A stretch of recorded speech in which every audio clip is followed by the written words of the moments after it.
Thank you, Haley. Thank you to our whole leadership team. You know, days like today make me so proud to be a Democrat. We are in the midst of a constitutional crisis, and we're doing the work. The amount of work that went through on very short order to deal with this emergency that's coming through is because people who care about their job, who take their patriotism seriously, their oath to the Constitution seriously, and that's what we're here to do. I wish we didn't have to do it, but my God, I'm proud to be on this team. We are here today because there is a narcissistic billionaire running the government who peddles in fascism, is known for his history of lying, short-paying his vendors, terminating employees who challenge his worldview, and using the judicial system as a cudgel against anyone who dares challenge him.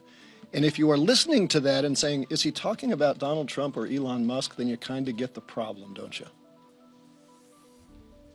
The actions that Musk and his IT goons have taken through, they're illegal, very clearly illegal, but so far unprosecuted actions, have already compromised millions of Americans' privacy and data security. And if you want to understand how nervous you should all be, think about how hard Donald Trump worked to protect his tax returns from becoming public, even under a legitimate subpoena from the House of Representatives. Why do we think that Elon Musk and Donald Trump would like to have access to your home address, your bank records, your history of charitable giving, alimony payments you may have made, child care payments you may be making, all of this private information that you would like? Why do we think they want that information? Why do we think that they want the ability to illegally stop payments that are legally due to hospitals that may be providing women's health care services they don't support, to veterans agencies that are helping our veterans, to Social Security recipients who maybe marched at a rally and said something they didn't like? Why are they doing that? Why did they allow a bunch of let's be honest, practically children, teenagers, young 20-somethings, why did they allow them to go into systems that control trillions of dollars of Treasury payments that every one of our adversaries would deeply like to hack into? Because if they could hack into there, they could destroy the U.S. economy. Why did they allow these children to go in there with unsecured software and hardware and tamper with those systems?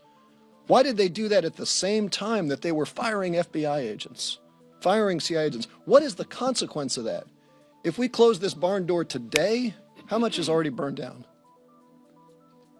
We don't know the answers to those questions. I wish we didn't have to ask. But those are the stakes of this moment. And there's an even larger question, as our leader alluded to. Why is the Department of Justice not enforcing the law and prosecuting these crimes right now? Why do we not have Republicans who all took the same oath we did a couple weeks ago to defend the Constitution against all enemies, foreign and domestic?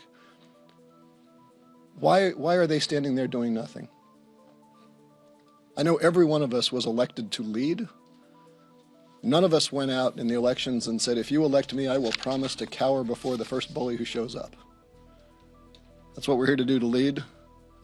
This legislation is an important first step. We're not going to stand idly by, and this legislation will become law. All we need is 3 Republicans to show a little bit of patriotism to join us in this effort. I know they're out there. I know they've got the patriotism. They just got to show the courage. That's where we are right now. Thank you so much. I should mention that our office has received more phone calls on this topic than anything in my 6 years of Congress.